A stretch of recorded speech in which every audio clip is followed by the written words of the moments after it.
thing you may want to play around with is actually something else you could experiment with is working chord shapes with the guitar, kind of trying to talk with notes that are part of a chord.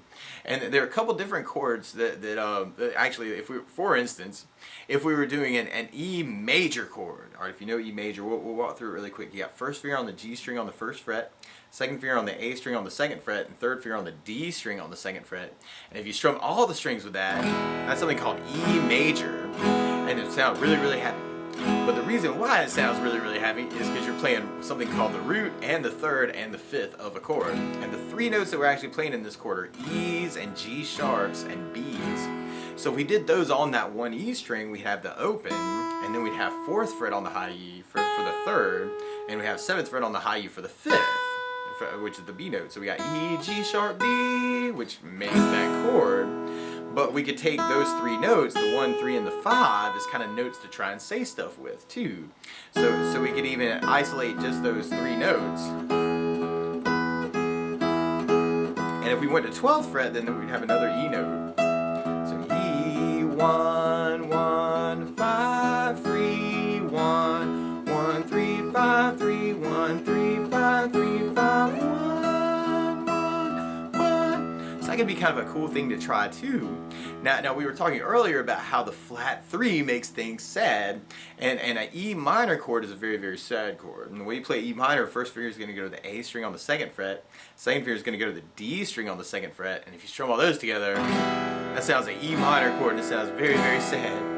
But the three notes that we're actually playing in an E minor are E's, G's, and B's. So the only note that's different actually is our third.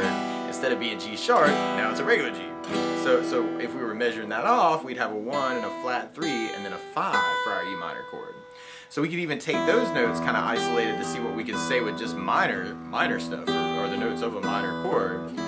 So we got 1, flat 3, 5, 1, 1, 5, flat 3, 1.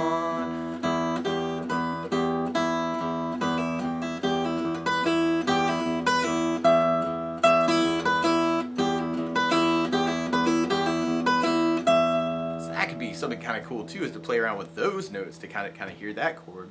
And then there's another chord type called diminished, and an E diminished chord actually would be a really, really nasty chord, because now we have an E and we have a G note and we would have a B flat note, which sounds very, very nasty together. Actually, any way you kind of play it. But the notes that would make an E diminished chord would be an E note and a flat third, and then we flatten the 5. So instead of a regular B, now you've got a B flat, kind of in that. So we could even isolate those and kind of play around with a diminished idea where we'd have the open E, flat 3, flat 5, 1, flat 5, flat 3, flat 5, flat 3, 1, flat 3, 5, flat 5, 1, flat 3, or flat 3, flat 5, 1, 1, flat 3, flat 5, 1. So you can even play around with those notes. And there's actually another chord called augmented, which is really kind of crazy too. If you're going to play an augmented chord, or a E augmented, you do first finger on the G on the first fret, second finger on the B string on the first fret, third finger on the D string on the second fret, and the pinky on the A string on the third fret. And if you strum all those together, it sounds really unresolved. And that's called E augmented, so it's a nasty, nasty sound. And the notes that we're actually playing are the root and the 3 and the sharp 5. So now we're thinking of the flat 6 as a sharp 5. So this is a little weird. So if we isolated those notes, we'd have the E, and then we're playing G sharp, which is 4th fret on the high E for the regular third, and then we'd be going all the way to 8th fret for what we would call a sharp 5, but it's actually our flat 6 or a C note, although some people will call this a B sharp. You let them call that B sharp, which is really a C. So if we could isolate those notes too for the augmented, so we got open and then 4th fret for the third, and then we got 8th fret for the C note, and then we got the high E on the 12. Sharp 5, 3, open, 3, sharp 5, 3, open, 3, sharp 5.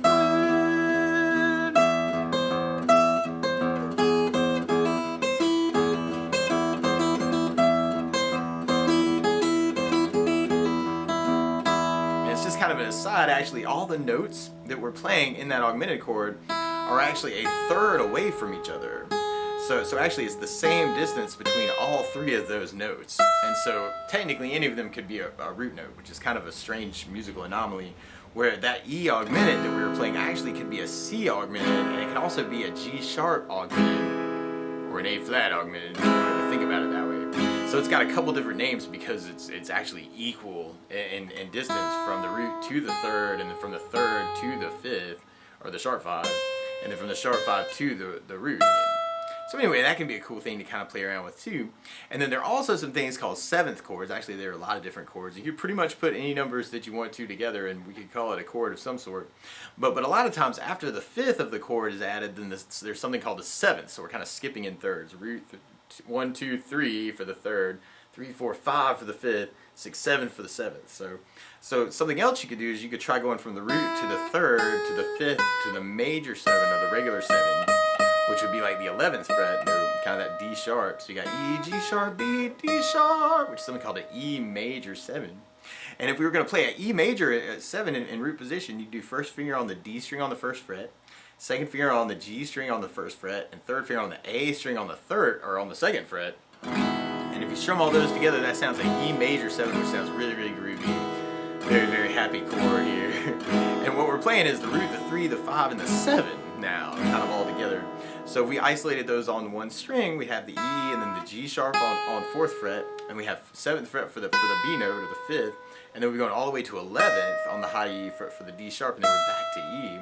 So if we played around with those notes, we'd have open 3, 5, major 7, 7, 1, 7, 5, 3, 5, 1, 1, 3, 5, 3, 1, 5, 7, 5, 3, 5, 1, 1, 3, 5, 3, 1, 1, 7, 1, 5, 3, 1, 3, 5, 7, 5, 7, 1, 7, 5, 3, 1, 1, 5, 3, 1, 1, 3, 5, 3, 1, 1, 1. So it might be something else to kind of play around with. And then if we alter the 7 of that and made it a flat 7, that's actually the notes that would make an E7 chord, or E dominant 7 chord. And the way you play E dominant 7, first finger is going to go to the D string on the first fret, or G string on the first fret. Second finger is going to go to the A string on the second fret. And if you strum all those together, that sounds like E dominant 7. It really kind of sounds slightly messed up, and it really wants to go somewhere. But the notes we're playing are E's and G sharps and B's and D's. So now if you're going to isolate those on one string, you have the open E, and then 4th fret for the G sharp, which is the 3rd, and then 7th fret on the high E for the B note, which is the 5th, and then we'd be going to 10th fret on the high E for the flat 7, and then we'd be back to the E on the 12th fret.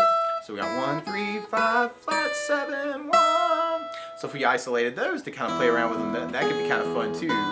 Flat 7, 1, flat 7, 5, 3, 5, 3, 1, 3, 5, flat 7, 5, 3, 3, flat 7, 3, flat 7, 3, flat 7, 3, flat 7, 5, 3, 1, 1, flat 7, 5, 3, 1, 1. So that might be something else to kind of play around with. And then a minor 7 chord actually is very similar to that. And actually, oh, this one's so easy on the guitar. All you have to do is kind of take the first finger and go to A string on the 2nd fret. And if you strum all the strings with that, that's something called E minor 7. It sounds kind of sad. And the notes that we're actually playing are E's and G's, and then B's and D's. So if we were isolating those on one string, we'd have the E note on open, and we got 3rd fret for the flat 3, and then we got 7th fret for the 5, and then we got the 10th fret for the flat 7, and then we're back to the 12 for the root. So we'd have open, flat 3, 5, flat 7, 1, 5, flat 7, flat 3, 5, 1, flat 3, 5, flat 3, 1, 5, flat 3, 1, flat 3, 5, flat 7, flat 5, flat 7, 5, flat 7.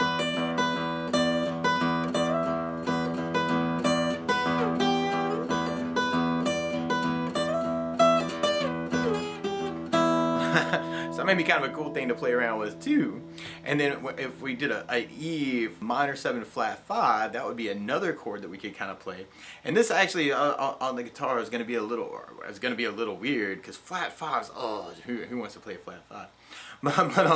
But one way to play that chord actually would be going to the D string on the 2nd fret, and and then taking your third finger, your second finger, and kind of barring over the G, B, and E strings all together. And that's something we call a E half diminished 7 or an E minor 7 flat 5. So the notes we're actually playing are we're playing E's and G's and B flats and D's. So now we're flatting our 5. So if we isolate that on one string, we'd have the open E, and then we got 3rd fret on the high E for the flat 3, and then we got 6th fret for our flat 5, and then we got 10th fret for our flat 7, and then we're back to the E on the 12th fret. So we got 1, flat 3, flat 5, flat 7, 1. So if we kind of played around with that a little bit, we got open, flat 3, flat 5, flat 3, flat 5, flat 3, 1, flat 3, flat 5, flat 7, 1, flat 7, flat 5, flat 7, flat 5, flat 3, flat 5, 1, flat 3, flat 5, flat 7, 1.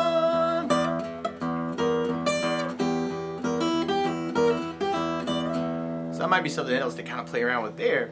And there's actually one other really nasty guitar or chord called E fully diminished 7, which is kind of your other chord, although there are a lot of other variants too. But to play an E fully diminished 7, you actually would do first finger on the D on the 2nd fret, second finger is going to go to the B on the 2nd fret, third finger on the G on the 3rd fret, and the pinky on the high E on the 3rd fret. And if you strum just the top 4 strings with that, that's called E fully diminished 7. And so the notes we're actually playing now is we're playing an E and we're playing a G, and then we're playing the B flat for our 5th, and then we got a D flat, which is also a C sharp or our 6th note. So we're isolating those on one string. We're playing the 1 and the flat 3 and the flat 5, and then the 6, which is 9th fret, and then we got high E on the 12th. So we got 1, flat 3, flat 5, 6, 1, 6, flat 5, flat 3, 1.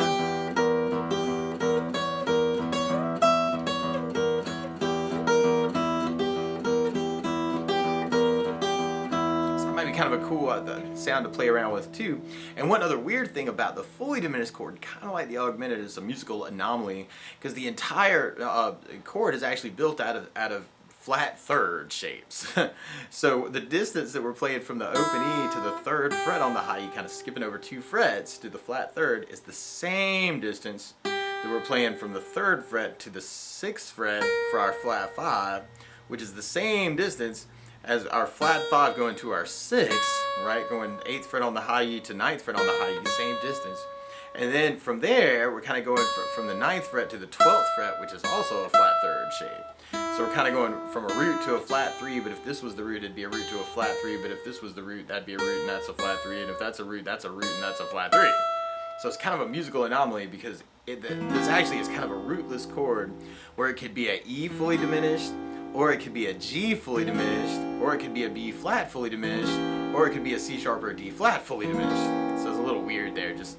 But one cool thing about that with this chord shape though too, is if you move this chord shape by that distance, then you're actually playing what's called the next inversion of the chord. So all these are actually playing the same notes. So I'm kind of setting it up from 2nd fret, but then I'm going to set it up from 5th fret, but then I'm going to set it up from 8th fret, but then I can set it up from 11th fret, and actually be playing exactly the same notes every time I move it, which is weird.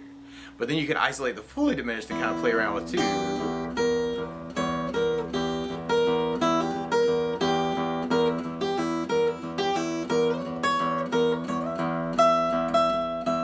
Might be kind of a cool sound to play around with too.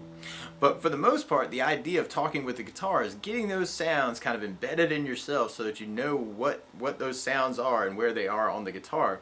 And if you think about it from the perspective of the numbers, kind of working the 1, flat 2, 2, flat 3, 3, 4, flat 5, 5, flat 6, flat 6, flat 7, 7, 1, then that gives you a name for all these things that you've been hearing your whole life.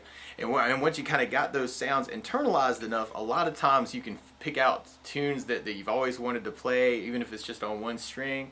And that can be a great idea, is to just take melodies that you know really, really well and try and figure out what the numbers would be to kind of get them, kind of like what we were doing with Frere Jacques, so that you know the difference between a flat 2 and a 2 and a flat 3 and a 3 and a 4 and a flat 5 and a 5 and a flat 6 and a 6 and a flat 7 and a 7.